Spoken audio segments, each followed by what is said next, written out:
Hi everyone and welcome back to my channel think smart. तो अपने last video में मैंने आपसे बात की थी फाइनेंशियल प्लानिंग की और उस वीडियो पे आप लोगों ने बहुत सारा सपोर्ट दिखाया था, बहुत सारे लोगों ने वो वीडियो लाइक किया था और बहुत सारे लोगों को वो वीडियो पसंद आया था। तो thank you so much for that. आज के वीडियो में मैं आपके साथ में बात करने वाली हूँ कि अब जब निफ्टी अपने पीक के नज़दीक है तो इस टाइम पे हमें अपने स्टॉक इन्वेस्टमेंट में क्या स्ट्रैटेजी अपनानी चाहिए और हमें म्यूचुअल फंड इन्वेस्टमेंट में भी अगर लमसम इन्वेस्ट करना है या फिर कौन से म्यूचुअल फंड में इन्वेस्ट करना है तो उसके बारे में मैं आज के वीडियो में बात करने वाली हूँ। So before I start today's video I would like to thank all my subscribers for believing in me and जिन्होंने अभी तक मेरे चैनल को सब्सक्राइब नहीं किया है तो प्लीज़ मेरे चैनल को सब्सक्राइब करिए एंड मेरी जर्नी में मुझे सपोर्ट करिए। सो अब निफ्टी अपने ऑल टाइम हाई के बिल्कुल नियर बाय है, पास में है, तो अब हमें क्या करना चाहिए। तो बहुत सारे इन्वेस्टर्स का ये क्वेश्चन होता है कि ऐसे में हमें जो भी स्टॉक्स हैं उससे एग्ज़िट कर लेना चाहिए एग्जिस्टिंग जो पोर्टफोलियो में है, या फिर हमें म्यूचुअल फंड एसआईपी से एग्ज़िट करना चाहिए या लमसम नहीं पार्क करना चाहिए। अगर कोई नया स्टॉक ख़रीदना है तो क्या ये अच्छा टाइम है कि हम कोई नया स्टॉक ख़रीद सकते हैं। तो इन सारे सवालों के जवाब मैं अभी देने वाली हूँ वन बाय वन। फर्स्ट है कि ऐसे टाइम पे आपको स्टॉक मार्केट के लिए क्या स्ट्रैटेजी फॉलो करनी चाहिए टू रीस्ट्रक्चर योर पोर्टफोलियो। तो फर्स्ट आप देख सकते हैं कि अपने पोर्टफोलियो को किस तरह से रीस्ट्रक्चर करें। तो ये टाइम ऐसा होता है जब आपके पास में जो भी पोर्टफोलियो में आपके पास स्टॉक्स हैं, चाहे वो स्मॉल कैप है, मिड कैप है या लार्ज कैप है, ऐसा देखा गया है कि जो भी आपके पास में कुछ स्टॉक्स होते हैं जो बहुत ज़्यादा फंडामेंटली स्ट्रांग नहीं होते, उनका कोई जस्टिफिकेशन नहीं है कि वो फंडामेंटली स्ट्रांग है, बट जब रैली होती है तो सारे के सारे स्टॉक्स ही उसके साथ साथ बढ़ने लगते हैं, उनके प्राइसेस भी बढ़ने लगते हैं और आपको अच्छा खासा रिटर्न आने लगता है। तो ऐसे सारे स्टॉक्स जहाँ पे आपको लगता है कि ये बहुत ज़्यादा लॉन्ग टर्म में बेनिफिशियल नहीं रहेंगे, आपको उससे प्रॉफिट मिल चुका है या आपको ऐसा लगता है कि अभी ये लेके मैं स्टक हो गया हूँ या स्टक हो गई हूँ, तो आप ऐसा कर सकते हैं कि ये परफेक्ट टाइम है, ऐसे स्टॉक्स में से आप एग्जिट कर सकते हैं। उस कैश से आप अपना पोर्टफोलियो रीस्ट्रक्चर कर सकते हैं, वापस से थोड़ा थोड़ा कैश आप उन स्टॉक्स में लगा सकते हैं जो आपके हिसाब से फंडामेंटली स्ट्रॉन्ग हैं और जो आपके पोर्टफोलियो को एक स्टेबिलिटी देने वाले हैं।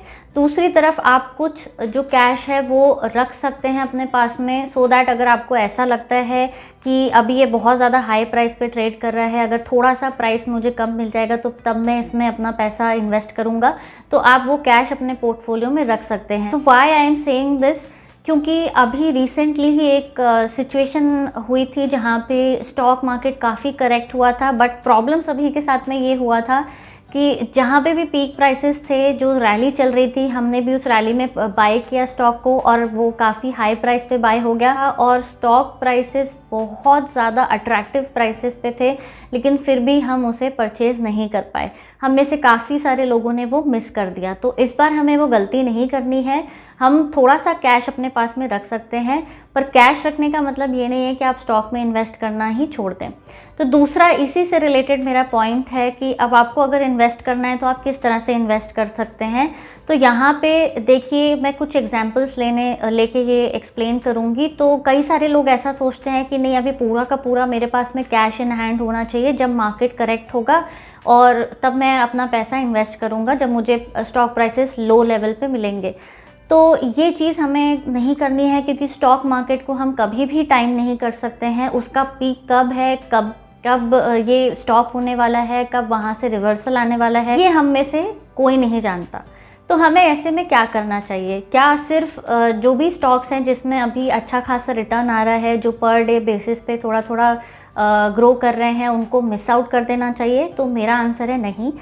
आप क्या कर सकते हैं, स्विंग ट्रेडिंग भी कर सकते हैं। कुछ स्टॉक्स ऐसे हैं जो बहुत ही ज़्यादा फंडामेंटली स्ट्रॉन्ग है, जो मैं आगे भी बताऊंगी आपको थोड़े बहुत नाम। तो जो फंडामेंटली स्ट्रॉन्ग है स्टॉक्स, जो अभी डेली बेसिस पे कुछ ना कुछ मूवमेंट दिखा के अच्छा खासा ग्रो कर रहे हैं, तो आप क्या कर सकते हैं, आप थोड़ा थोड़ा क्वांटिटी उसमें बिल्डअप कर सकते हैं। ज़रूरी नहीं है कि एकदम से आपको सारा का सारा क्वांटिटी जो आपने सोचा है वो लेना है। थोड़ा सा क्वांटिटी आप लेके उसके बाद में आपको लगता है कि अभी आपका प्रॉफिट बन गया है 1 दिन के अंदर, 2 दिन के अंदर या 3 दिन के अंदर, तो आप उसमें प्रॉफिट बुकिंग करिए। फिर आपको लगता है कि अभी भी ये उस डायरेक्शन में जा रहा है जहाँ पे ग्रोथ है, तो आप थोड़ा थोड़ा उसको और एक्सपोजर उसमें ले सकते हैं। तो स्विंग ट्रेडिंग यहाँ पे आप कर सकते हैं, एक ऑप्शन ये है आपके पास में ऐसे स्टॉक्स के लिए। दूसरा, अगर आपको लगता है कि कोई स्टॉक आपको बाय करना चाहिए तो आप छोटा छोटा क्वांटिटी उसका बाय कर सकते हैं। जैसे कि आपको अगर कोई स्टॉक का 500 क्वांटिटी या 1000 क्वांटिटी बाय करना है तो आप उतना एट वंस यानी कि एक बार में ना बाय करके उसको थोड़ा थोड़ा बिल्ड कर सकते हैं ताकि आपका भी रिस्क कम हो जाए। थर्ड, आप क्या कर सकते हैं, अपना पोर्टफोलियो डाइवर्सिफाई कर सकते हैं ऐसे सिचुएशन में। Over a period of time क्या होता है कि हम कई बार स्मॉल कैप और मिड कैप का ही पोर्टफोलियो बिल्डअप करते जाते हैं और उसके बाद में लार्ज कैप स्टॉक्स कहीं पीछे रह जाते हैं या फिर सिर्फ और सिर्फ स्मॉल कैप ही है। तो अभी ये टाइम है कि आप वापस से अपना पोर्टफोलियो चेक करिए, वापस से उसको डाइवर्सिफाई करिए कि आप देखिए कि उसमें जो भी लार्ज कैप स्टॉक्स हैं उनका भी एक अच्छा खासा पोर्शन होना चाहिए, क्योंकि अगर मार्केट करेक्शन आता है या कभी भी कोई अनसर्टेनिटी आती है तो ये स्टॉक्स आपके पोर्टफोलियो को थोड़ा सा बैलेंस देंगे। फोर्थ है कि आप इस समय पे कुछ ऐसे स्टॉक्स जो फंडामेंटली बहुत स्ट्रॉन्ग हैं उनको भी बाय कर सकते हैं। उसमें से कुछ एग्जांपल्स हैं जैसे कि HDFC life, ICICI bank, HDFC bank. ये स्टॉक्स आप ज़रूर देख सकते हैं, इनके मूवमेंट अच्छे खासे हैं अभी रिसेंट टाइम्स में और ये फंडामेंटली भी बहुत स्ट्रॉन्ग है। प्लस ऐसे स्टॉक्स आप देख सकते हैं जिनको एक बहुत ही स्ट्रॉन्ग ग्रुप का सपोर्ट है, तो ऐसे स्टॉक को भी आप ज़रूर देख सकते हैं ऐसे टाइम पे। उसके बाद मैं म्यूचुअल फ़ंड की बात करूं तो म्यूचुअल फ़ंड में अभी लमसम करना चाहिए या नहीं करना चाहिए, तो अगेन मैं ये बोलना चाहती हूँ कि कोई परफेक्ट टाइम नहीं होता है लमसम इन्वेस्टमेंट का। आप क्या कर सकते हैं, छोटा छोटा क्वांटिटी आप उसमें भी बिल्डअप कर सकते हैं। फॉर एग्जांपल, आपको किसी फंड में लमसम अमाउंट पार्क करना है और आपके पास में अभी इन्वेस्टमेंट के लिए 1 लाख रुपीज़ है, तो वो 1 लाख को आप डिवाइड करिए 5 पार्ट्स में और उतना अमाउंट आप उसमें पार्क करते जाइए, राइट। लास्टली, अगर आपका SIP किसी फंड्स में चल रहा है तो SIP बंद करने की या एग्जिट करने की बिल्कुल भी ज़रूरत नहीं है। SIP आप प्लीज़ अपनी कंटिन्यू रखिए। सो मैंने मेरे लेवल पे ट्राई किया कि मैं सारे क्वेश्चंस के आंसर दे सकूं। अगर आपको और भी कोई क्वेश्चंस हैं तो आप मेरे वीडियो के नीचे कमेंट करके मुझे बता सकते हैं। एंड आई होप कि आज की वीडियो आपको हेल्पफुल लगी होगी और अगर आपको मेरी वीडियोस अच्छी लग रही हैं तो प्लीज़ मेरे चैनल को सब्सक्राइब करिए एंड मुझे सपोर्ट करिए। I see you in my next video. Till then, bye bye, take care.